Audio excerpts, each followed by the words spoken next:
So welcome to this week's War Stories. But before you hear, well, first of all, welcome to War Stories. I'm Tom. And I'm Chuck. And you're going to hear that again because we had to go back and record this after the podcast. Because as you'll hear, what happened is something that hasn't happened to us before. The information that we had in our calendar invite for our guest did not match with the guest who showed up. Now, Right. that was partially because of a scheduling issue, right? We had to reschedule this guest, or so we thought. And long story short, we're not sure at this point because we just finished the episode. We're not sure where the wires got crossed. It doesn't really matter. But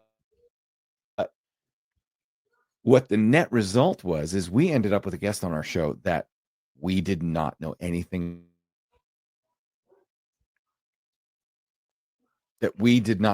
about. Right. And his views did not align with our views. I mean, you can kind of hear that in the episode. We were trying to be polite. Yes. And Chuck, you only knew this guy once you realized who he was, once you correlated something you'd seen on social media with his company. How did that work? So I do not know the name by just name, and I don't know the face by face. The only thing I know is the logo of the company. And from what I've seen with the logo on the company, there's been some Instagram videos of trainings and things like that, or like broken down videos of trainings for training purposes that seemed beneficial on Instagram, but without having context of a company or the person behind it who's running it. It's very difficult to look at something and be like, oh, this is great, it's not great. But from what I saw, the logo, remembering back on Instagram, Facebook, and seeing those videos put out, they look like the run-of-the-mill standard Instagram videos, police videos. Yeah. And so that was really kind of all we knew. And we went ahead and recorded the episode anyway because we weren't sure who we were talking to. And then through the course of the episode, you'll hear us, I guess, disagree or kind of question some things from this guest. I asked some very specific questions about things that he'd experienced. You asked some questions. Hey, tell us about this. Tell us about that. And I don't feel that we ever got a straight answer. So we're going to let you listen to the episode. Yeah. And then Chuck and I will come back after you've listened to the episode, and we will discuss our thoughts on what just happened. So this is a first for us. We've never had this happen. We've had crappy guests. We've had episodes we've never released because the people, just brought terrible things that we didn't need to put on our show. And it happens. We've had to do debriefs to cover for guests that we just never were going to release that episode. But it is what it is. That being said, here is this week's episode of War Stories with Dennis Benigno. Can I say one thing before we get into that video? Yeah. Again, the views of one person do not align with the views of this podcast or with the people who are the hosts of this podcast. Anything that had been said prior to this podcast or during this podcast, not said by Tom or I, are not our views. Yeah, and you'll hear, we are trying, like I said, we're trying to be polite. So we'll talk about that after. So here you go. Warning, this podcast has stories of real-life events and true crime that happens every day. These stories may contain adult language and graphic or disturbing details not suitable for everyone. Listener discretion is advised. 132 in Bush, I've got him at gunpoint. They're pulling them out. 911, advise ready for camp. God! Another episode of War Stories. I'm Tom. And I'm Chuck. And we are back with another great interview, I think. Chuck, producer Dylan brought somebody to us who has quite a bit of experience out there. It's interesting. We're getting some very wide-ranging degrees of expertise. We've talked to people who are just out of the academy. We've talked to people who are just out of FTO. We've talked to people who are chiefs. This week we have somebody who's done a lot of everything. Absolutely. This week we have Dennis, and Dennis is a multi-agency police chief, retired adjunct professor for the law enforcement and public safety leadership. Wait, who are you talking about? Our producer's going to get it. I think he copied and pasted the wrong bio in the wrong. I think so. Schedule. So we apologize. We're going to edit this out. I don't care. How old are you fellas? I'm 47. 35. Chuck?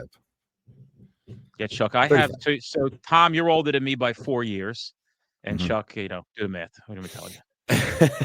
Well, okay. So we have Dennis at streetcop.com with us this week. All right, let's do That was this. the one piece that we had correct. Dennis, tell us a little bit about you got correct. Yeah. So I own and operate a police training company, and for some reason, some people think I'm cool. Once in a while. Yeah, that's a podcast, pretty popular. Got a pretty good following on social media, and I'm rebuilding how cops train from the grassroots up. The whole thing is just a disaster. So we're fixing it. So you run training through streetcop.com training, right? Well, Street Cop Training is the name of the company. That's correct. Okay. So streetcoptraining.com is where you run the training out of. That. What do you do the podcast out of? It's a Street Cop podcast. So we're typically landing about the top 200 in the country in education. Oh, nice. Okay. Yeah. So through the podcast, you just bring up training awareness issues, and then that kind of directs people to streetcop.com for. So we have we have a lot of guests, a lot of big military names and figures and political, and then we have we do cops that are injured in the line of duty. We do some of your celebrities that people are familiar with, and then I run a yearly conference. In 2025, we'll be in Nashville, May 27th through May 29th. So we always have a lot of fun coming to that. Typically over 1,000 cops in attendance at these events. This is the first year we went from 5 days to 3 days, but we put that one hell of a show on. And you can find all our training at streetcop.com. But yeah, in a nutshell, I am fixing how it's all done. And for some odd reason, God chose me, which meant it's a pleasure and it is at the same time, because this is one of the most highly politicized professions. And when you're trying to fix things, it really rubs people the wrong way. Right. It's pretty amazing. I see on here you have proactive patrol tactics that you're teaching, Georgia case law, interdiction academy. You have a bunch of these. It's a wide ranging patrol tactics. Yeah. That you're teaching. It's amazing. I don't teach them. So we have other instructors as well. So you and your cadre. So I'm looking here. You have 1, 2, 3, 4, 5, 6, 7, 8 instructors. Is that correct? We had 61 at one point.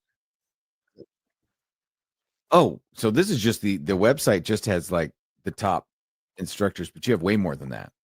No. The state of New Jersey did a political hit job on me and dismantled as best they could because the politics wanted to, so they did is they ran a BS report on me saying that we curse too much. You can read about it. It's a lot of fun. You curse. If you don't think that it's the most biggest hunk of shit you've ever seen in your life by page 3, you've got another thing coming, because that was what an absolute bullshit report that they did on me. And still to this day, they don't want to say it's a political hit job, but I'm the only training company ever investigated in the state of New Jersey. So apparently I pissed some people off, but I've been doing it for 12 years. And I think that you'd be hard pressed to find somebody who said that, 1, that report was true, or 2, the work we're doing is not significant in altering the trajectory of police training. And so that's what we do. We fix everything. So as we're getting to how you ended up training, let's start with how you got into law enforcement in the first place. Did you come from a law enforcement family? How did you end up joining your first department? What got you into? You know what? I was getting picked on my whole life, and I just wanted to get back at the world. So I got a badge, and I got fucking crazy, man. And then every time somebody said, you probably got picked on in high school, I was like, you're damn right I did. Now I'm back to get all of you. Oh my gosh. I love the humor in that. So that's great. I wanted to be a cop since I was a fucking little kid. Sure. And, I was a hard charger, man. I'm a go-getter. And so I became a cop when I was 19. I started the Department of Corrections. A couple of years later, 2 years later, I left and went to be a cop in the federal government, the U.S. Park Police in Washington, D.C., because it's very hard to be a cop at that time. Then I came back to the agency that I finished my career in. Like I said earlier, I'm a whopping 43 years old this month, so I am subsequently retired, and I run this training company now.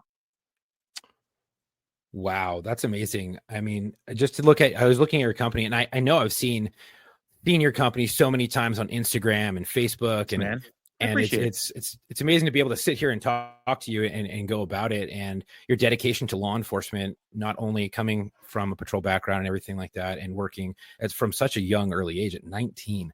That is impressive, you know, starting your career then and then still giving back to law enforcement to this day. And I think that your company, from what I've been able to look at so far, it's really going to help right some wrongs within the community and really help getting training out there to people who need it and lack the knowledge. So, you know, I've reverse engineered on how to get to everybody, essentially in the United States to start, and then the world.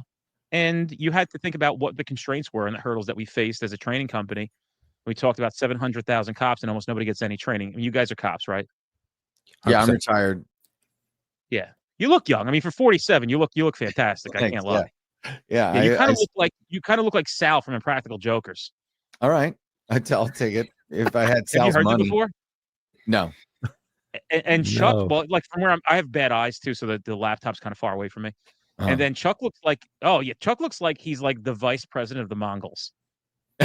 Yeah. There we go. I've gotten parolee, I've gotten biker, I've gotten so many things like that. Yeah, it's funny. So, you know, essentially, the goal is to make sure everybody gets the training they deserve, because you fellas both know that cops get not only no training, but the one training class they go to a year is usually dog shit. So we're going to give you a ton of training at a price that you can't believe, that everybody can afford, that you can take, and you will get essentially to start 25 high-level classes for about $6.50 a month. Oh, it's like a subscription? It is a subscription. So every week we drop new stuff in there, but it's high-quality shit, dude. It's not this garbage. Like, it's not some crew cut dude walking in with a fucking suit on in like like a Maury Povich style stage and sit there and tell you about, and now we're going to talk about community policing and why is it so important, right? It's just, it's them days. It's just, that shit never worked. It never is going to work. The academies are completely just flawed. And so, you know, it's meant for recruits too, because you're not going to get anything in the academy. Everybody's told the same thing, right? You go to the academy, what do they tell you? You're going to go here, you're going to learn nothing. Everybody's told the same thing. When you come out, you'll learn the job. 100%. Yeah. I mean, our academy really tried to do a decent job at trying to get people to come on and do role play scenarios, and you have to write a report, but they don't give you really any background on how to write a report. They just want to see if you can write something, and you're just like, I don't know what this is, and they really don't teach you until you get to your station. And I literally had one of my last classes was a rape class, and they to learn how to write a rape report and how to interview and things like that. And they're like, you're never gonna really see this that much out in the field. Very seldomly will you actually come across a rape. And I'm like, oh, that seems kind of off. I mean, big city, that seems really off. First day on patrol, what do you know? 18 hours of work and like 6 hours of overtime because I had a rape investigation. And I was like, cool. Wow. How about this? Did you guys like take a stick out and swing it at a bag and yell "get back" like for 40 hours? I mean, we had here. That's an interesting thing, because I actually, besides learning and being an instructor for my department, I trained for the state of California for a while, and what was so disappointing is to see how many cops who needed to actually go to remedial training got sent to advanced training as if it was going to fix them, right? And you get these guys that are sent to training almost as a punishment by their department because they screwed up somehow, right? And so they get sent to these training courses. They don't take it seriously. They don't have the skills to do it. They learn it bad. They take it back to their department. They present it poorly. And then guess what? Your training ends up on the scrap heap saying, well, you know, that's only where you send people that have screwed up or need, you know, to be unfucked. Well, you're going to a different topic now, which is you're lucky if you get somebody in your administration who actually knows how to, at least at a very minimum, manage. And leaders are like these unicorns. So when you say to me, like, this is what they used to do, it's no surprise, because they're not, you know, they're not essentially, there's this weird correlation. Like, if you know how to run a business, you could be a good leader. You could run an organization. You couldn't, if I gave most of these guys that do things like this to my organization, they would drive it into the ground in about 8 weeks. So the reason they get it is because they get paid no matter how they perform.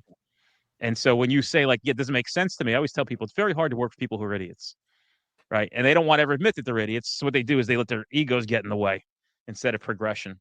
And you can learn how to lead. Did you start by training at your department? How did you get into training in the first place? Yeah. I mean, that's it, dude. I had good ideas, and I always had an entrepreneurial bug, but probably just like both of you guys, I was raised lower middle class and thought a cop job was a grand slam home run.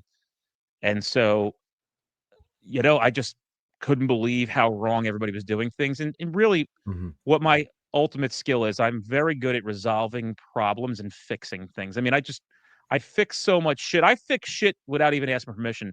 It's funny, it just jogged my memory of something that I fixed. So what would happen was, we would be asked on, you're going to like this one. So, like, on, when you have a traffic crash, we're like, do you have the report number and your name so I can get the report and how to get it? Right. They gave us, so they used to get these trifold pamphlets made, but inside these trifold pamphlets were directions on how to file an internal affairs complaint. So I was like, why are we handing these things out and encouraging this stuff? So what I did was, but on the back, it said records division. It actually gave you directions on how to dude, this is so funny, on how to get a police report. Then it had, like, officer name, officer badge. So guys were getting cards made. I'm like, I'm not getting fucking cards made. I'm not paying for these cards. It's because then people know you. They're going to fucking bother you. That's what they do. You give them their card, you come back to 17 voicemails. I'd like to talk to you about the dead rabbit you found outside. Right? What do you want, lady? You got a million things going on, right? Like, I'm trying not to be rude about it, but come on, man. Like, we got so many better things to do than, like, appeasing everybody's little, there's got to be some kind of, a cutoff here of how much we get to entertain these folks. But anyway, so I took the back. I'll never forget this. Like, I took 3 pamphlets and I put them on the copy machine, and I ran a copy of them, and then I laminated it and just ran like 200 copies, cut them up with a big paper cutter.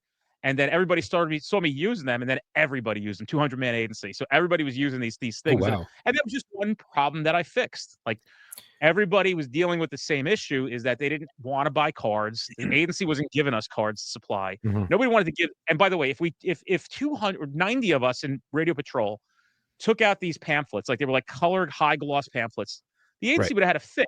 They would have to be buying boxes and boxes and boxes of these things. It was useless. It was worthless. So we fixed it.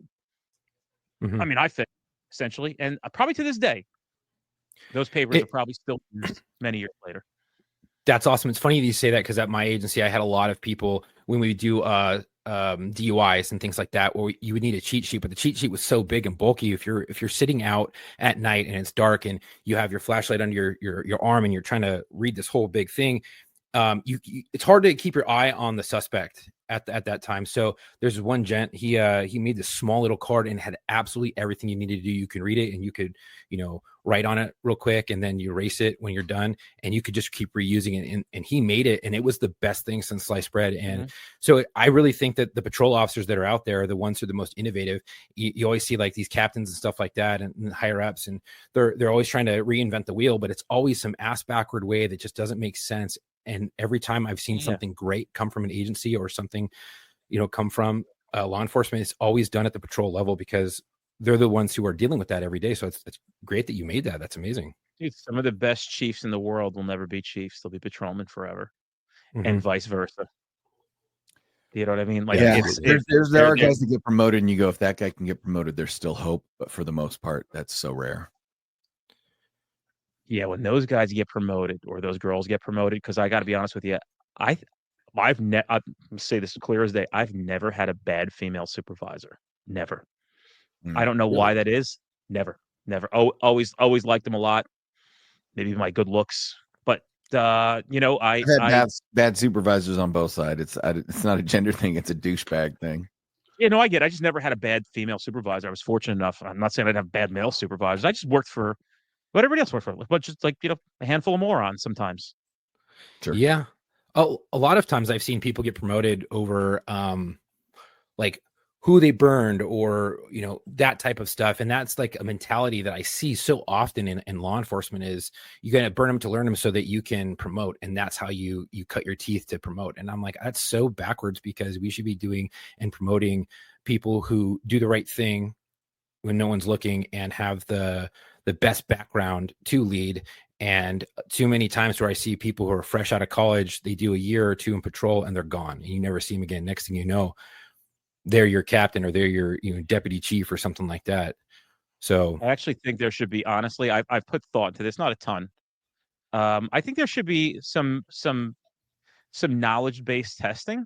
And then I think it should be like maybe 50% of your score comes from your a multiple choice case law quiz for 100 pieces of case law, because I think it's an important thing for people to know, especially if you're a supervisor. Sure. And the second half is a vote. And so your agency gets to vote for who they want. And so people are like, oh, that's not a good way to do it. Well, then what's the better way to do it? Because let's face facts. If you had to vote, we know for a fact that nobody's voting for the people that we never want to see become supervisors. You meet those guys right at the beginning, like, I hope this guy never becomes the fucking boss because he's a jerk off. Right? So you keep those guys promoted. Yeah, you keep those guys from getting promoted because nobody will vote them in. And like the worst case scenario of a good vote is what? A guy who's a cool dude, but he's not a real hard charger. I take that boss every day. You know what I mean? Like the guy's not a go-getter, but he don't bother you. He don't break balls. He don't do write-ups. Guy's a good dude. Not all supervisors don't have to be hard chargers. At a certain point, they're not even. I always joked with my sergeants, people on the show know, or people who listen to the show know, I used to tease them all. I said, you're a base coach. And they'd say, what do you mean? I said, you're wearing the uniform and you're on the field, but you're not actually playing ball, right? You're a base coach. And that's what a supervisor is at a certain point. They have to stay back. They have to be a supervisor. They have to let the street cops do their job. So to your point, I would almost, the cooler guy, as long as he's got a good head on his shoulders, right? As long as he's able to make good supervisory decisions, get out of your way when he needs to get out of your way, have your back. My sergeant used to always tell me, hey, if I don't get blindsided by it, I'll back your play 100%, but don't let me get blindsided. So you go to him, you tell him, hey, this is what I got coming. This is what I think is going to happen. He goes, okay, cool. I'll back your play. Now it makes sense. Now I understand. But he gets blindsided by something. He's like, how the hell did you not tell me this was coming? And so those are the good guys, right? They don't have to be a hard charger, as in they want to get out there and jam people up and make those hooks and books. I want the guy who is willing to have my back and go to, go for my decision-making process and say that I back him 100% and stays out of my way. And I made a Instagram post yesterday, and this is what it said. So I do my little fancy doodad where I make something on Twitter or X, and I bring it over to Instagram. This is what it said. If you're a chief of police, you should be thanking and telling your people how much you appreciate them every chance you get. And so my caption on that was, I don't have to wonder who you are if you don't agree with this. Nice. Yeah, it's true. Yeah. I mean, yeah. Go ahead. I was going to say, to your point, Dennis, like with running it through a vote, I agree with that if it's done the right way. You know what I mean? Like, so I work for a bigger agency and we have a lot of different divisions, right? So when we go to promote, try to promote out, to sergeant or detective, you take a test, but the test is like all these different every freaking manual of the department. You have the detective manual, the sergeant manual, the leadership manual, all these different supervisory manuals, and they want you to know absolutely everything. I'm like, dude, those are thousands upon thousands of pages. How are you supposed to read all of that? And far too many times, so I see people getting promoted who know nothing. And if they could bring it down to like a station level where the guys who are going to be promoting up, you can vote on that. They can take a test that's devised of practical knowledge of supervisors, knowledge of case law. That would be great, and then you can vote on it. I think that would really help things. Because far too often I see people getting promoted through nepotism, and that's just the wrong way to go about it. And that's what breeds incompetency and corruption down the road, to be quite honest. I see far too many people getting promoted for who they know. As a guy who's looking to change everything, there are things that we can control and change and things that we can't control and change. And unfortunately, we'll never be able to accomplish getting everything fair in the promotional world. It's just because there's too much control. It's like, who do you go to complain to about the FBI? If you think about it, right? Who's the next up from the FBI? Nobody. Right. So if they like the way things are, that's the way it's going to be. There's no complaints from that point forward. Well, so and that's, whoever's in charge is in charge, regardless of, whether you like it or not. That's, some things I pick and choose my battles on. You could see what my position is on things, because there's a fine line between judgment and the truth. And so people feel like they're being judged when I say things like that, but everybody else is reinforcing the fact that it's the truth. And so people don't like the truth. I don't like the truth.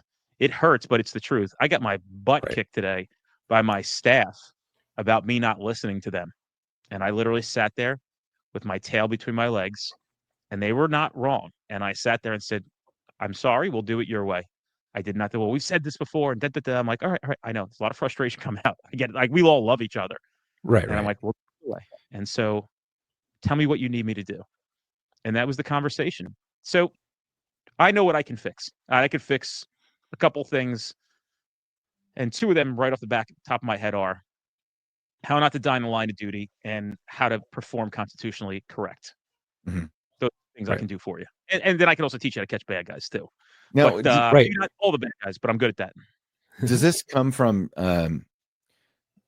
does most of your training come from working the streets? Like give us some examples of some stuff that you've dealt with in your career that kind of brought you as a young officer. You must, you're not born a trainer, right? So what are some of your experiences professionally that led you to the point where you said, you know what, I need to make changes?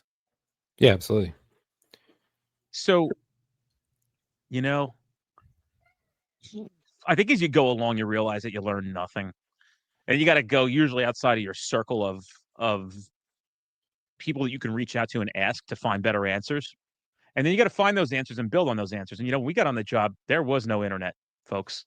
Like, it was 2001. Yeah. There was no internet. You didn't go on and there was no. I did not have an MDT in my car. We had a radio, an in-car radio. They had MDTs in 2001, but we some didn't people have. did. We did not. Yeah. But, so essentially I got really good at the streets. And then when I took my first promotional testing course, I was introduced to something called case law. And I could not, but people were there worried about chevrons, and I'm there worried about why does nobody talk about this stuff? I could not believe the things that I was literally answering every question I had. And so it just gave me this ability to go out and do the job just so much. Not only was I good at being a cop, but now I was confident in every move that I made. And I would do things that people would just like, you can't do that. And I'm like, no, I can't. I just write case law on it. Good to go. Like, no, you can't. So okay. What were some of those things that you did? Look at this. Let's do things that people do and is illegal and they don't even know it. Biggest offenders, and it's not. And again, the key word is they don't even know it. Okay. How many people don't know what authorizes them to Terry frisk, pat frisk, or weapons frisk somebody? How many cops do you know that actually read Terry v. Ohio? And the answer is 99% of them have no idea what happened in Terry v. Ohio. However, if you watch cops, you watch Live P, or on Patrol Live, what'd you say? Does that change that much? When I was coming up, everybody knew Terry v. Ohio. You had to, like, that was. You could know the case name, but or call it a Terry frisk. But guys don't even. Let's just take that for example. Number one, they don't know when you're allowed to frisk somebody. Okay, so the answer is when you have reason to believe that somebody's armed and dangerous, and it can't be police created exigencies and circumstances. It can be circumstances created by the police, but not exigencies. You can't just make things up with the possibilities that could happen. Number two, if you don't have those circumstances, but you want to frisk people, you could ask permission. Consent to frisk is very powerful because you can say, instead of saying, since you're out of the car for my safety, I'm going to check you for weapons. You could say, sir, since you're out of the car for my safety and yours, would you mind if I check you for weapons? Now you have constitutionally complied with a good consent to search. Number three, a Terry frisk or a weapons frisk or a pat down is designed to do one thing, and that is to find weapons. It's a very quick frisk. It should take you about 3 seconds tops to frisk somebody for weapons. It is not designed to uncover contraband. So when you start squeezing, pinching, and perusing through pockets, you are now violating the Fourth of the Constitution. If you'd like to do that, another great move, ask permission. Hey, instead of saying, can I check you for weapons? Hey, can I check you for contraband, like in your pockets or any kind of drugs or weapons you're not supposed to have on you? Now your permissions have changed. Now you can do it legally. you come across something that you didn't know what it was, immediately, and you're wondering what it is, ask them, what's in your pocket that I ran my hand across? I know it's not a weapon. It's a bag of crack cocaine. Admission satisfies probable cause. You're under arrest. Now I can search them. Forgot to cuff them. Are they not teaching this stuff in academies anymore? What happened? Dude, So they teach it in ours. I can't only speak for mine, but the way Maybe he it's just a explained California it, thing, because maybe there's other states where they don't get the same training. Because I mean, I know our academies are longer, right? Like there are some there are some agencies that will allow people. I didn't know. I mean, I knew it once I became a cop and I met some of these guys. But growing up, I couldn't fathom a world where you didn't go to a long-term academy. Can I just say something on that too? What's that? I'm going to jump in on your long-term academies here. Quantity versus quality. I can't stand when people think that the length of the academy is relevant to the training you received. You can go to an academy here in New Jersey, for example. Let me strike that. So you can edit that out. You can go to an academy anywhere. It could be 24 weeks long, and you could walk out knowing absolutely nothing, like the 3 times I walked out of academies, because I went to 3 police academies. Right. Or take my one-day training course and tell me, like everybody else who's come to my class in the 10-hour course, I've learned more today than I did in 6 months at a police academy. So how is that possible? How is it possible that I can No, I guess we just have better academies, because we would go, and all the things that you're talking about, all the case law, the consent and how you utilize it, like those were, that's why I was asking if those things have really gone away, because you guys, but let me ask you this. If you think it's, and I'm not, this is just being a friendly conversation, right? Yeah. Did you guys march? Sure. Yes. Okay. Did you guys call cadence? Did you guys shine your shoes? Yep. Yes. Did you guys PT? Yeah. Yes. Okay. To me, I have no. Did you guys take your sticks out and your PR-24s or whatever you had and swing it at bags and scream, "Get back"? I don't think that was part of our baton training. Okay. We did it in Did you guys defensive learn tactics. Did you guys learn like pressure points? Yep. Like, okay, so you're like applying some pressure points. Did you guys learn the nomenclature of a handcuff? Like what, like have a quiz on it, like a keyhole, the chain, the ratcheting system, all that stuff. Yeah. Yeah, cool. Yeah.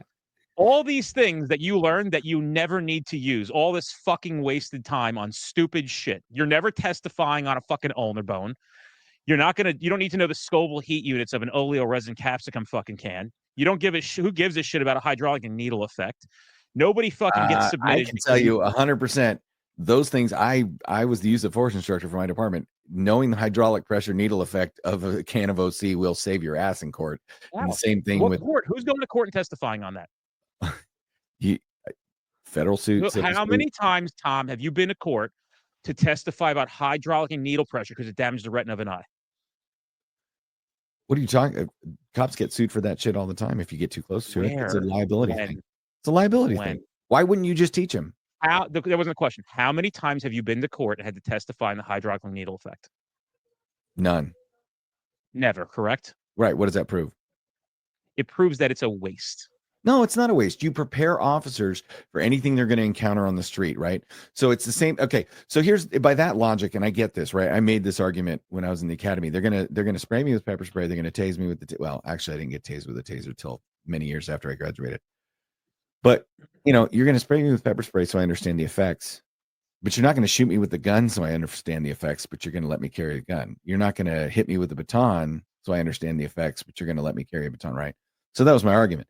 Until I realized there is an element to being able to testify how a taser incapacitates you, how OC incapacitates you. This? Right. Who has testified to this? You tell me. How many times have you or Chuck been in a room what to does that testify? matter? That's the question. It wasn't the question. What's the question is how many times have you testified for it? How many cops do you know personally that have testified about those things? The ones that have had to go to court for OISs. Did they testify about the hydraulic needle effect, or what a taser? No, about all the things I just talked about. So, for example, you get in a fight. Somebody gets your pepper spray. You shoot them, right? Ostensibly, you can articulate. I know what pepper spray does to me. I know how incapacitated I would be. That would then allow me to lose control of my weapon, right? And therefore, at that point, I had to engage lethal force because I couldn't lose control of my weapon. Are you even allowed to testify as a lay officer about the effects of a pepper spray can or a taser? Or is that a court-appointed expert that gets called in to explain it? Because you're not allowed to testify on it. Well, it depends. Are you wired as a court expert? You get to a different you're getting a different category now. We're talking about recruits and cadets. You're going to court testify. How many people are deemed court experts? So you're advocating for less training? Oh, I'm advocating for different training, better training. Like, why are you doing pressure points? Why are you marching? Why are you fucking doing? What would push-ups? you teach rather than pressure points? Brazilian jiu-jitsu, bruh. I learned that too. Bruh. Yeah. I see where you're going, but nobody else does. That's nobody else my point. I get it, but I think you're overlooking. There is a large percentage of law enforcement population that was doing the very thing you're talking about. So I want to know, where did it go? If it's not out there anymore, Chuck, where did it go? Do departments not teach this shit anymore? Honestly, I work for a really large agency, and we learn a lot of that stuff. Yeah, the whole marching and things like that, we do it for bearing and to be able to follow direction. But a lot of the stuff that we Are you ever going to march again when you leave the academy?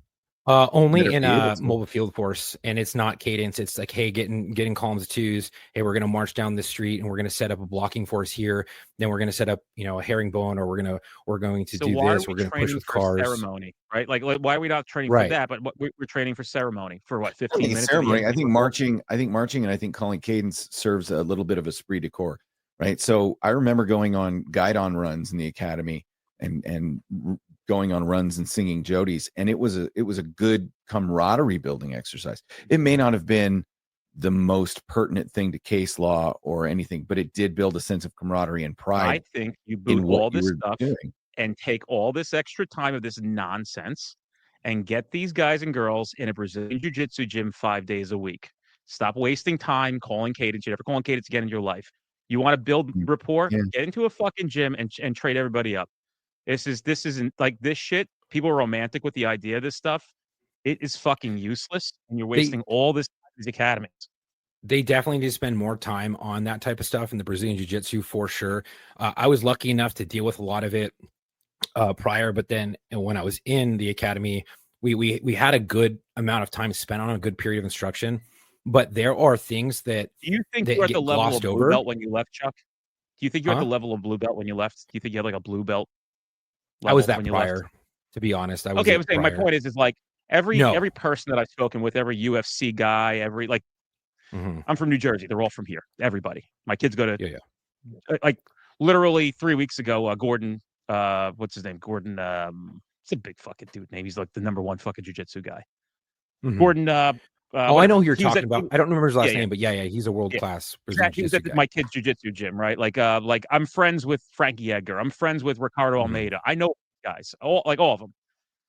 And so that's not a brag. It's just the point of I've been able to pick their brains, and I'm like, what do you think is a comfortable level that you could say that a cop should be prepared to be in the street and have a dynamic that they can, and they all say a blue belt. I always say, like, how long do you think it takes to get a blue belt? They think, well, if you went enough, you can get one done in 6 months. Oh, that's funny because the academies are 6 months. But instead, we're doing this. Get back. Right. Strike, and I mean, that stuff does serve a purpose, but I think the majority of agencies. What purpose does swinging a stick in a bag, screaming "Get back, sir"? Oh, no, not the bag portion. The mobile field force stuff. Yeah, no, the mobile field force and the commands and things like that does serve a purpose. And I've been in 5 riots. Where you are, I'm guessing you're in California. Oh, yeah. I've been in 5 riots, so it works really well because for you guys, exactly, that exercise is important. But like 99% of the cops in this country are never going to be involved in some kind of demonstration, protest, or riot. Just the truth. Agreed. And there are far too many agencies that will teach the marching and all these other small things, but they forget about the basics of police work, and they don't build that foundation.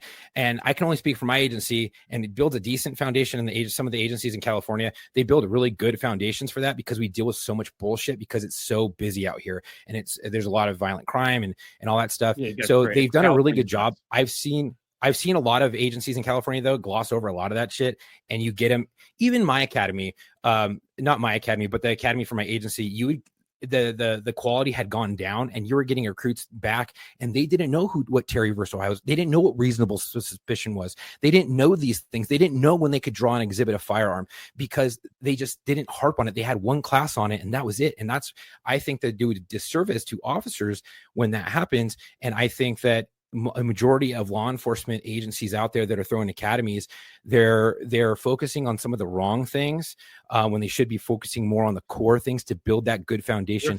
You need to know law and know how to fight. They are checking boxes based on a curriculum, and is costing police officers their lives, their freedom, and it's costing agencies tons of lawsuits because it's all the curriculums from like what? My brother-in-law went to the academy 4 years ago. He's like, the curriculum's from 1998. No, 1998. Very recent. But then again, I mean, I had the blessing. So the guy that he was the coordinator at our academy. He was freshly retired from law enforcement, very, very big agency, and had been on the CMAP panel, which was the Civilian Martial Arts Advisory Panel. So this was, I mean, this was early on in the days of understanding what mixed martial arts was and how it would cross over to law enforcement, right? So the CMAP panel put together, I think it was 22. I want to say it was 22. Do you remember, Chuck? 22 martial arts masters, and then they got the lawyers and they got the doctors and they got all the people together. And the whole point was to examine police altercations, right? Examine the kinds of fighting styles that they would need, right? Not just, you know, some guy coming in and saying, this is how you do judo and this is a hip throw and that's the only thing we can do. You know, these were guys that were coming in and saying, look, jiu-jitsu is this amazing technique to use on the ground, right? You need, in some cases, you're going to need to learn joint locks. You're going to need to learn small joint manipulation. You're going to need to learn ground fighting. You're going to need to learn the guard. You're going to need, you know, all these things that go into it. And so what they did was they distilled all of that into this very specialized training for arrest and control techniques that was supposed to be based on the most common altercations that law enforcement got into. And then it was expandable, right? You could add more as you went through. They taught pugilistics in some portions. They taught knee strikes in some portions. They taught jiu-jitsu in some portions. Did I freeze? Sorry. Yeah, a little bit. Yep, we're good. You're good.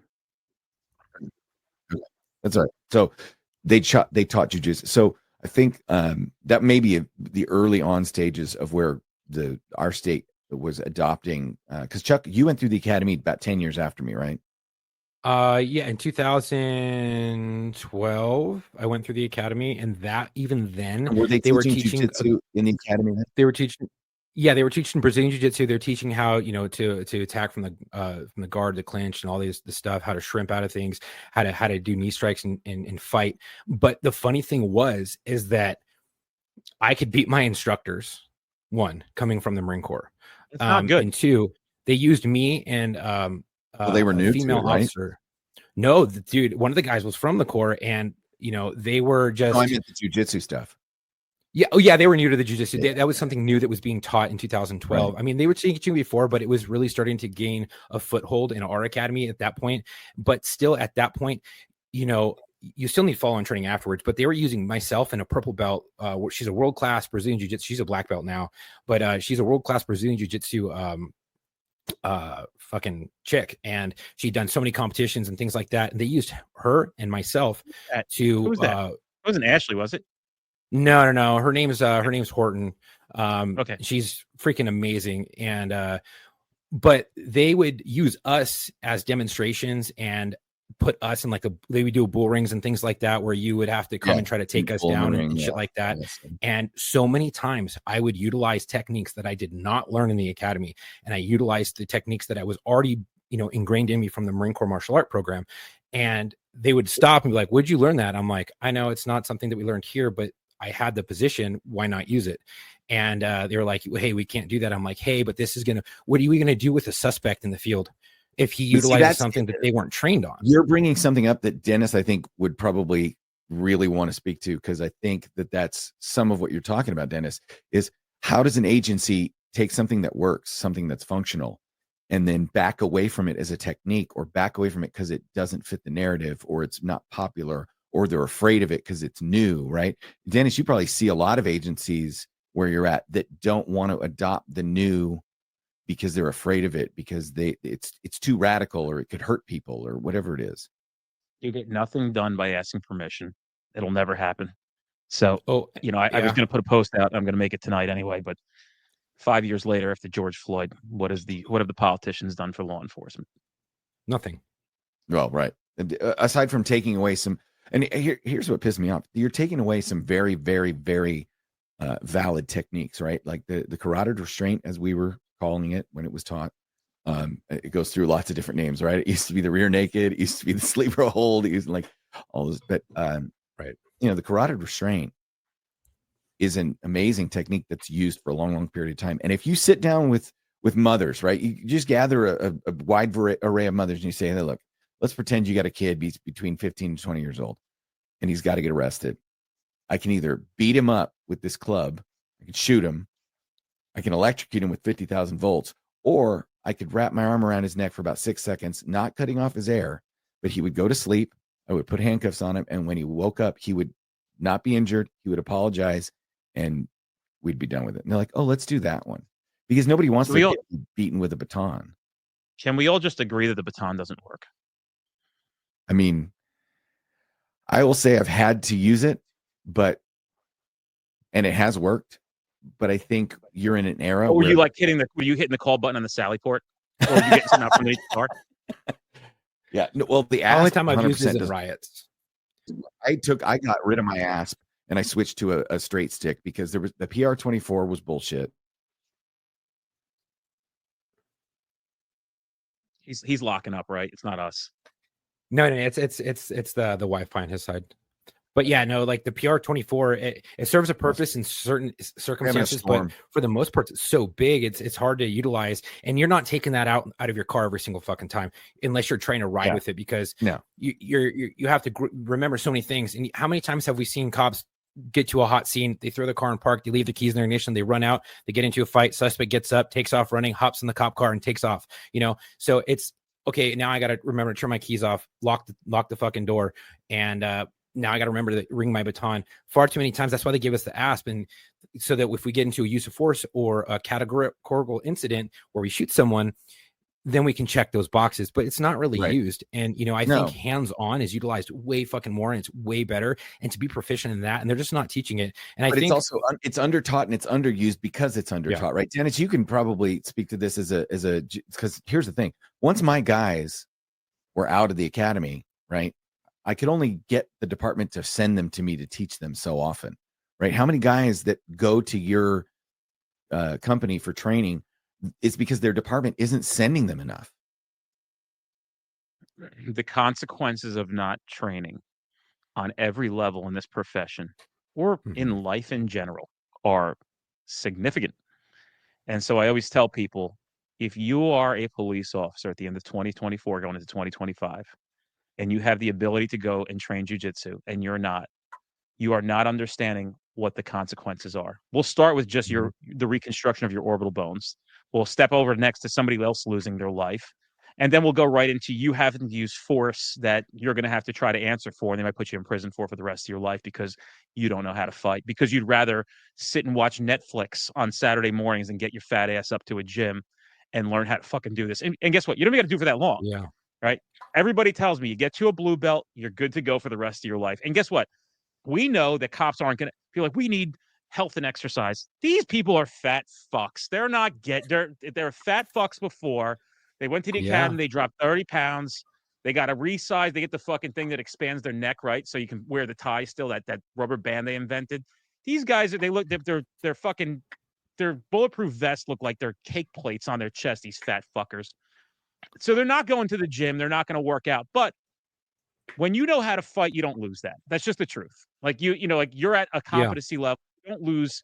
Like these kids, my kids, I mean, I let them murder each other with no intervention ever because I know what skills. And my kids will fight jiu-jitsu, except the oldest one. He won't do it. And what I can see in the leverage factor of what they're able to accomplish at their sizes, like my 7-year-old's probably 53 pounds. I had my daughter's godfather was around recently, and I said, let Dominic put you in a chokehold and see what it feels like. He's like, nah, I'm good. I'm like, no, see, like he's second grade. Let's see what it feels like. He's like, holy shit. Right. And I'm like, dude, they've been fighting jiu-jitsu for 2.5 years. And that's the leverage difference. I've watched my 7-year-old's taken down. My son's going to be 11. His friends are 11. The 7-year-old toys with them. He fucking toys with them. So the leverage factor of what you're getting there and having the upper hand as a police officer, if you don't believe me, just go on YouTube or whatever things show cops getting in fights. Watch the guys and girls who know how to fight and watch the ones that don't. It is night and day.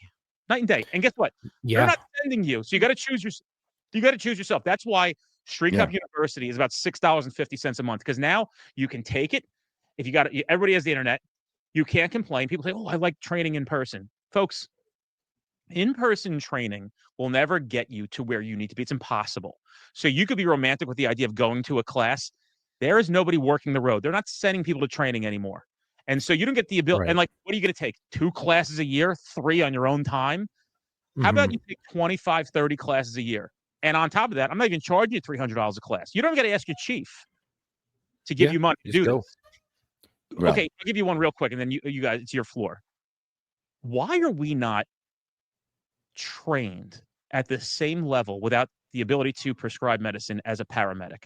How the fuck are you a police officer and don't have the same medical training as a paramedic? And the answer is because they give you bullshit in the academy, right? You're tying fucking splints and dumb shit. And it's boring. The people who teach the stuff, it's fucking the fire guys have it all locked up. They need it to justify their existence. It doesn't matter. Yeah, I mean, I get that part, but like the bottom line is like we're there a lot first. You got one thing that really burns my ass is like the train the trainer thing. Let's send Tim to train the trainer on tourniquets and come back and he could teach everybody else here because we can't send anybody. Are you fucking crazy? Bro, let me tell you something. We didn't even have anybody, and I work for a massive fucking agency. Like, it's stupid. And they didn't have anyone to teach how to apply a fucking tourniquet or how to apply a pressure dressing or an Israeli bandage or fucking how, if someone has a sucking chest wound, how to apply the fucking bandage for that, how to do anything. They give you an IFAC kit that's very minimal and it's just a piece of shit. And they expect you to go, and then they give you another one. It's okay. It's got some quick clot in it, but like, hey, you don't really use a quick clot, and they don't teach you how to utilize it. And whereas us and a couple other military guys who have experience in this shit, we were running hip pocket classes when we were getting this stuff and how to properly apply tourniquets, because it's just not, the information isn't disseminated. So I think that if someone was to sign up for your course, I think you have so much knowledge, because there's a lot of knowledge, like you were saying at the beginning, that kind of sparked this whole conversation. Is there are things that aren't being taught, or they're not being gone over enough in academies, and it's doing officers disservice because they don't understand shit the basics when they go out in the field. Now, some agencies are better than others, and they have way more knowledge that they're teaching in their academies. But I do believe over. By the way, I want to stop you there. Like, I've been teaching in the field around this country. I've taught 30,000 plus cops face to face. I'm the guy, and like I'm telling you. I don't know who these agencies are. I will give you this. What I've heard is California seems to be a little bit better than everybody else, but like the major cities like LAPD, I don't know where you work. You don't got to say it, obviously. But, nobody else trains appropriately. They can think they do, but I promise you they don't. So don't give any credit where it's not due, because I have never come across it. I went to 3 academies. I learned nothing. I'll give the Federal Law Enforcement Training Center some knowledge, some credit. Their driving program is tits. You can't fuck with that driving program. That driving program is nuts. If you're going to a fucking parking lot and they're setting up cones and that's your EVOC course, you're fucked. Yeah, I mean, I agree. And there's a lot of agencies that just don't really, they don't give the proper knowledge for their officers to set them up for success. They don't give a It gets done. It's done. It is what it is. You can't have that attitude in a profession where people's lives are on the line, including your own. And that's why you can't wait. That's why we don't wait. That's why I don't sit here and rant and rave. I'm making things. I'm taking what I know. I'm making art. I'm finding people who are experts in the field. And I'm saying, here's the person who knows how to apply tourniquets. One of our instructors, Sean Barnett, did 75 combat missions in Afghanistan in support of special forces as a combat medic. He's a paramedic instructor in Oklahoma City, Oklahoma. He has treated hundreds, if not thousands, of gunshot victims and people who have like limbs blown off. The guy is he's amazing. He knows so much shit about it. That's who we've employed to teach how to fix this stuff. And then we got guys like who are like going to train the trainer on how to do heavy bleed. I went to TCCC. I'm coming back. I'm not even an EMT. I'm barely a first responder. I'm going to teach everybody how to control the bleeds here. Get the fuck out. Like, you want to know if people are dying in the field? because of things like this. It's crazy. Yeah. Dude, I'll just tell you two other things. We had, when we get to my police department, we had Hal bars in the trunk, and we had a medical kit. Now, the medical kits had these little, you know, those things like if you open it, like, you know, like, I don't know, like, you know, the little plastic, it pops off so they know you opened it. Mhm. You know, we didn't even know it was in the medical kit. To this day, I can't even tell you it was in the medical kit. I knew there's an ambu bag in there, right? A breather. And Right. the Hal bar, I said to my lieutenant one time, I said, you know, none of us know how to use this bar. You got 31 marked patrol cars out there, and you know, not one person here knows how to use this bar. I go, you know what we do when we get to a door? He's like, what? I'm like, we just hit it like a baseball bat. That's And see, at that's the a time, shame. it was a long time ago. Yeah, And dude, my I was department like, made sure you got trained on that stuff. yeah, It's but a like, shame dude, law we didn't. enforcement's gotten that way. Bro, how about this? Well- We went to a police academy where this fucking guy who ran the academy made sure everybody got lifeguard certified. That was, and then they bragged about it at the end. You know, God, that's terrible. there were like 30 different jurisdictions That's that went there, and we're the only ones that had water. So Wow. 30 other fucking jurisdictions got training, Mhm. and they'll never have to do it on how to do water rescue, and they'll never do a water rescue in their life ever. Yeah. You know what I They're in think? the lake. Well, so people can reach you on Instagram at Street Cop Training, and your website is streetcoptraining.com. That's Dennis Benigno. Streetcop.com is easier. Yeah. Oh, yeah. it's streetcop.com. It's also You easier. getting thrown off the podcast, Tom? Jesus Christ. What's that? I'm gonna get thrown off the podcast for the love of God. Am I getting? I mean, I can. No, am I getting thrown off the fucking podcast, Tom? You doing that? No, we're out I'm of joking. time. I'm kidding. We're out of. Oh, we are? we're out of That's it? time. It's a wrap? Yeah, that was already an hour. So let's have you. Do you want us to read your dedication? You brought a dedication with you, but do you want us to read it, or are you going to read it for us? Yeah, read it up, bro. Yeah. Give that guy some credit. That's a good fucking dude right there. Right. So we have a dedication that was brought in by Dennis, and it's Detective Joseph Allen Seals. Detective Joseph Seals was shot and killed at 12:30 p.m. in Bayview Cemetery after encountering two subjects, a man and a woman, in a van that was linked to a homicide in Bayonne, New Jersey. During the encounter, Detective Seals was shot in the back of the head. The two subjects then fled the stolen van and eventually barricaded themselves inside of a kosher grocery store on Martin Luther King Drive. They murdered 3 people inside of the store and then engaged responding officers in a prolonged shootout for several hours, in which 2 officers were wounded. Both suspects were eventually shot and killed by officers during the shootout. A live pipe bomb was later found inside of the van the 2 had abandoned before entering the store. It is believed the subjects were part of a radical religious movement, held anti-Jewish and anti-law enforcement views, and specifically targeted the kosher grocery store in an act of religious terrorism. Detective Seals had served with the Jersey City Police Department for 13 years and has served in law enforcement for a total of 18. He is survived by his wife and 5 children. He was 40 years old, served 18 years. His badge number was 766. I'm just going to give you a little more context on that if we have a minute, because he deserves it. Joe was a killer. Joe was a guy out there hustling, bustling. He was a cop's cop. This van that was stolen, he noticed it. He was that keen. There's a bulletin out for it. He went up to look at it. They shot him through the fucking window. And then they got out of the car after they shot him an AR-15 and put one in the back of his head. That gunshot alerted footbeat officers that something was wrong. Those people, those animals, were going to a Jewish school with children. They planned to kill hundreds of Jewish children. That's what the plan was. They got approaching officers, chased them into that grocery store, where they subsequently murdered 2 Jewish people and I believe one of the Mexican grocery store workers. That shootout lasted 5-6 hours, and there were like 5,000 to 8,000 rounds exchanged back and forth between.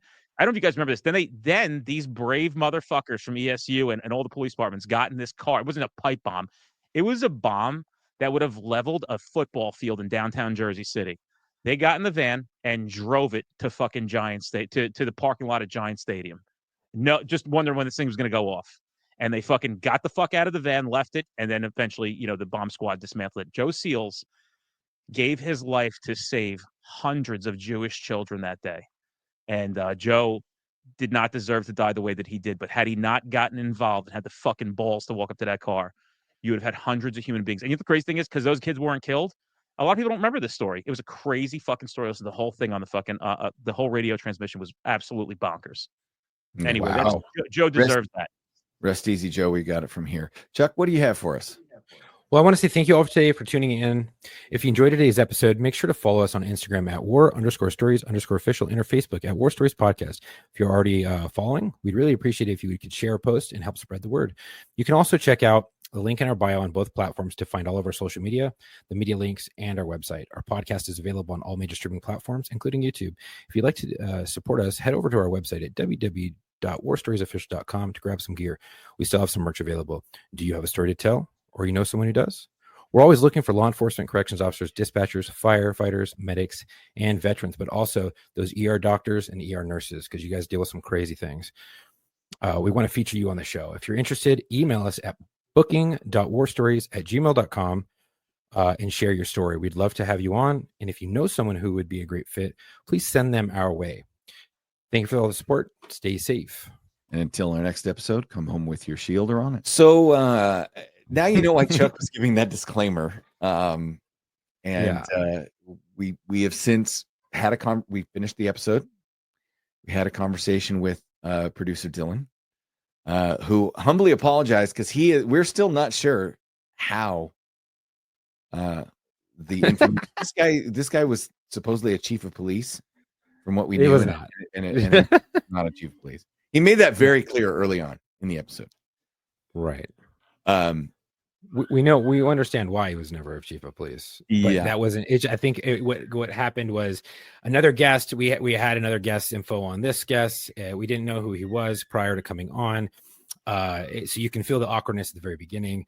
But yeah, it was interesting to say the least.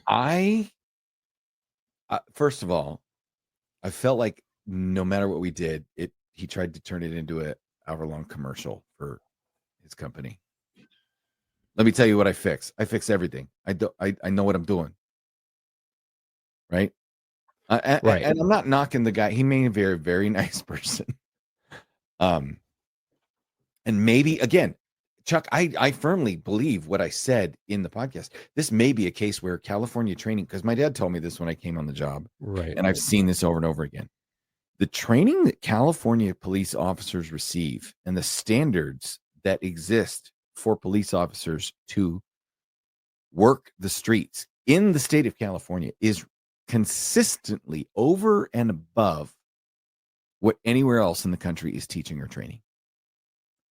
And I know that doesn't feel that way because of LAPD and Rodney King and the riots and the this and the that and the other thing.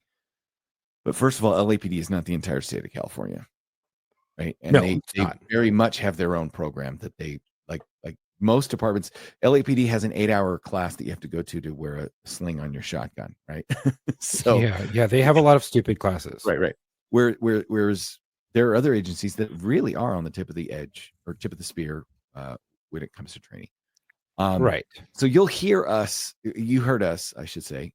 You heard us kind of pushing back, and we were trying to be polite. Like I said, I don't want to, get into an arguing match with our guests, but it sounds like to me that if he does have a legitimate gripe, right?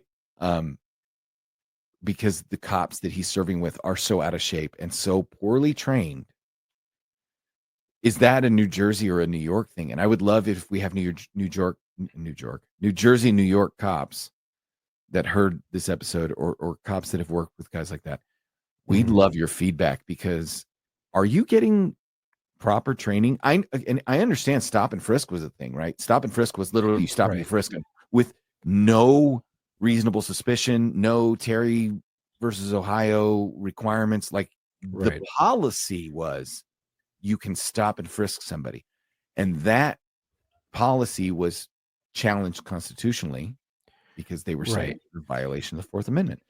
And I can say I understood why when I was brought up with training that said, if you want to pat somebody down, you can only reasonably do so when you can articulate why you suspect they might have a concealed weapon, number one.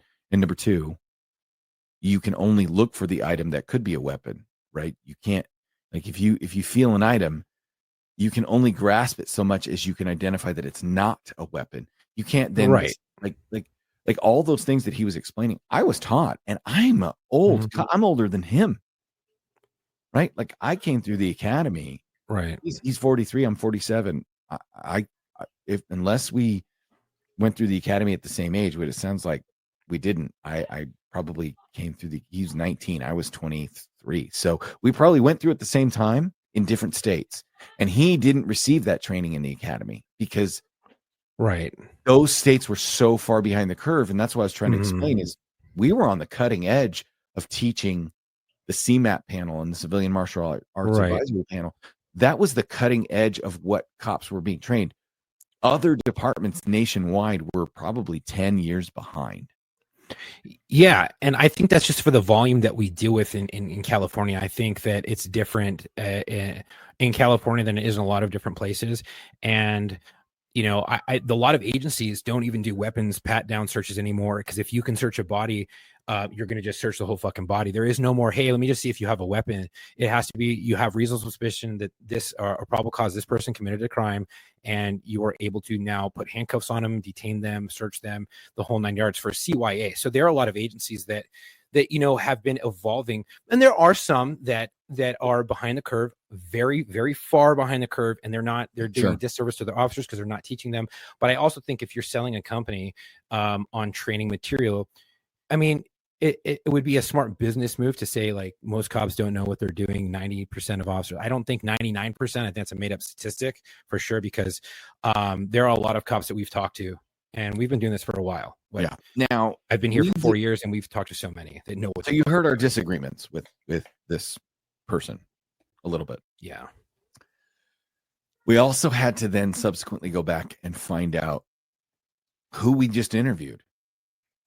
We didn't have the info because we didn't have a lot of info. Chuck only knew the company based on their logo on Instagram, right? And the stuff that they put out on Instagram. And I did not know who this was.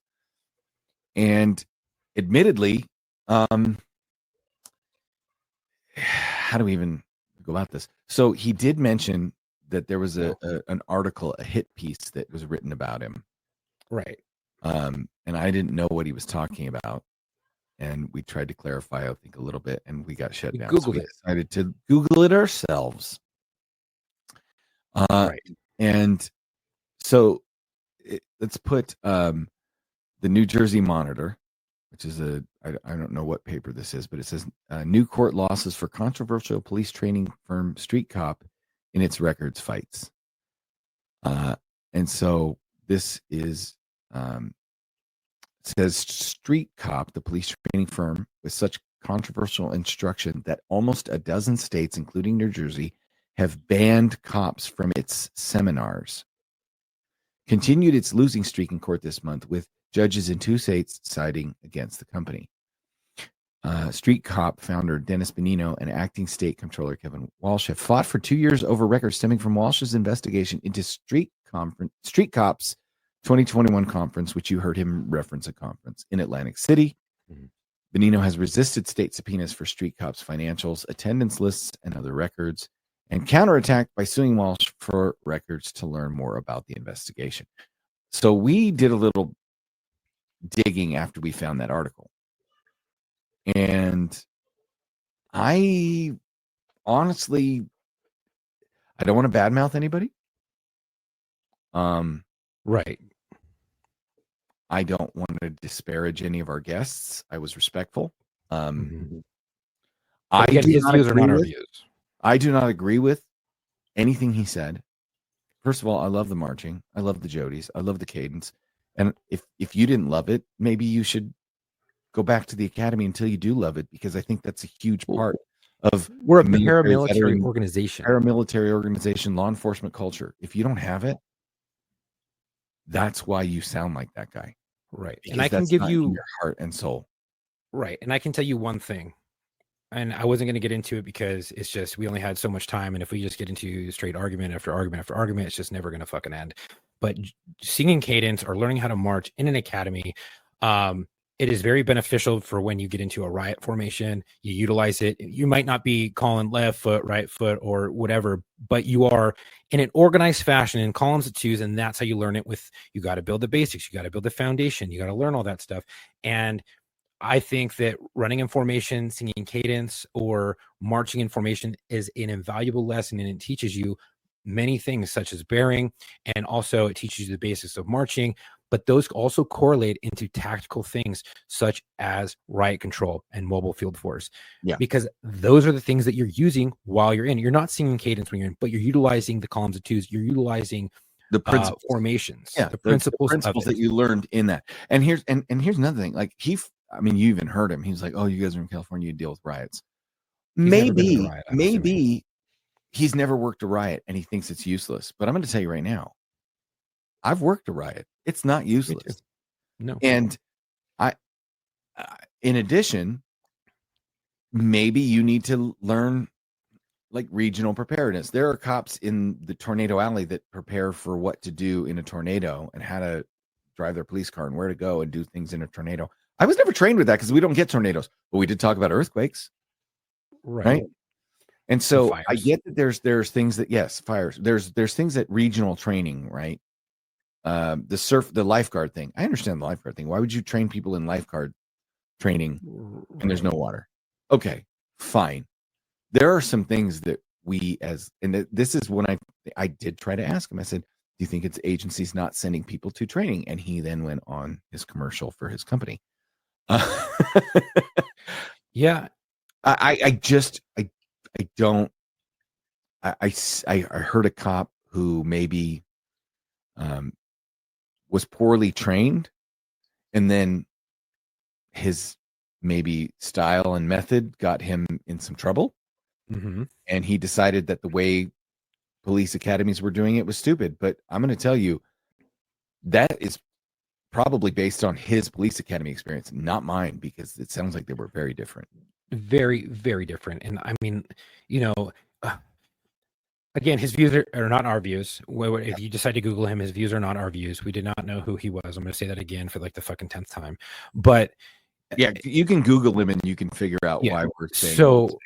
Right. And I think some of the stuff he said has some validity to it, but I think a lot of the stuff is, kind of sound like he's trying to promote his company and sell his company. And hey, we're all about it. But if you start, bad mouthing law enforcement or whatever, we have a fucking kind of a bone to pick with that, because a lot of, agencies try to do the right thing and put out the correct information. But are you going to be teaching in an academy a lot of advanced tactics or trainings or things like that? No, you're going to be teaching the basics, and then you go into follow-on schools after that. And if your agency doesn't, provide you with those, you can write grants and proposals to get those things, or you can go and seek to good reputable training. Right, you can go seek your own training after the fact on your own time, or you can get your agency to provide that funds for you to go, like LA HIDA or any of the type of those dope conferences. Those are really good things. They're not going to teach that stuff in the academy. You're going to touch it, but you're not going to teach it, because you have so many more things to teach, because you're teaching the foundational building blocks of law enforcement. And I think that's kind of where we're going. Yeah, the takeaway is, if you're going to get training, great, awesome. We have said, go get training. Like, do things in your off time. Do things. Take jujitsu. Take those things in your off. We said, go to the range. Get some training with your pistol. Go explore your options and expand your horizons and do jujitsu in your private life. We've talked about that stuff. Explore yourself like you explored yourself in your teenage years. But Google your trainer or who's training you before you take their class. Much like we wished we had Googled our guest before we interviewed him. Remind me to get a hold of Dylan and what's his punishment? You're closer. He needs to get his ass whooped for this one. Anyway, we'll talk. We're gonna So 3 weeks ago, when you guys listened to Locker Room Live, and you heard us talking about what the fuck just happened, now you'll know why. Yeah. So because we're gonna reference this a little bit on Locker Room Live, so that's dry pipe for you guys. But that'll be a tease for this episode, because holy shit. And now for real, until our next episode. Wait, do you have anything? I mean, other than give us we already did the rundown, right? Yeah, just thank you everyone for listening and supporting us. And again, if we have guests on and their views are different from ours, or you Google them later and you're like, how could you have someone on? Things fall through the cracks, and we don't agree or associate ourselves. I thought it was funny. Someone may or may not. I thought it was. If nothing else, I'm not promoting.